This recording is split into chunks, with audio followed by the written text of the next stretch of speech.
ഇനി നമുക്ക് ശ്രീകൃഷ്ണ ഭഗവാന്റെ കേശവ രൂപങ്ങളെ കുറിച്ച് ചില പ്രത്യേക അറിവുകൾ നിങ്ങൾക്കായിട്ട് പകരാം.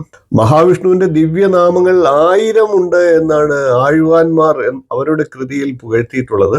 അവയിൽ കേശവ, നാരായണ, ഗോവിന്ദ, മാധവ, വിഷ്ണുവേ, ത്രിവിക്രമ, വാമന, ശ്രീധര, ഋഷികേശ, പത്മനാഭ, ദാമോദര, മധുസൂദന എന്നീ പേരുകളൊക്കെ പലരും പതിവായി ജപിക്കാറുള്ളതാണ്.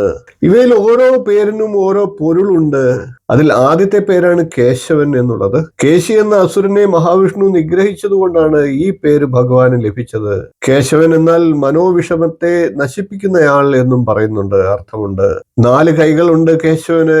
കയ്യിൽ ശംഖ്, ചക്രം, താഴത്തെ വലത്ത് കൈയിൽ അഭയമുദ്ര, ഇടത്തെ കൈ ആകട്ടെ തുടയുടെ മുകളിൽ വെച്ചുകൊണ്ടും ആണ് കേശവന്റെ സ്ഥിതി. ഭഗവാന്റെ ഈ രൂപം മനസ്സിൽ ധ്യാനിച്ചുകൊണ്ട് കേശവ എന്ന് വിളിക്കുന്ന ഒരാൾക്ക് സങ്കടങ്ങളെല്ലാം അകലും എന്നാണ് വിശ്വാസം. നമ്മുടെ മനസ്സിനെ സങ്കടങ്ങൾ അലട്ടുന്ന സമയത്ത് ഭഗവാന്റെ ഈ രൂപത്തെ മനസ്സിൽ സ്മരിച്ചുകൊണ്ട് കേശവ എന്ന് വിളിച്ചു നോക്കൂ. നിങ്ങളുടെ സങ്കടങ്ങളെല്ലാം അലിഞ്ഞലിഞ്ഞില്ലാതാകുന്നതാണ്.